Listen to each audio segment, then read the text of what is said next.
25তম সংবিধান সংশোধন হয় 1971 সালে। 26তম হয় 1971 সালে। 28তম সংবিধান সংশোধন হয় 1972 সালে। এখানেও 314 নম্বর ধারাকে বাতিল করা হয়েছিল। সিভিল সার্ভিস নিয়মকে যুক্তিসঙ্গত করা হয়।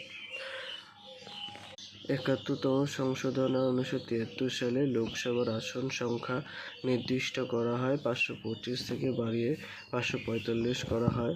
35তম সংশোধন হয় 1974 সালে। সিকিম সহযোগী রাজ্যের মর্যাদা পায়। 36তম সংশোধন 1975 সালে। সিকিম পূর্ণাঙ্গ রাজ্যের মর্যাদা পায়। 38তম সংবিধান সংশোধন 1975 সাল।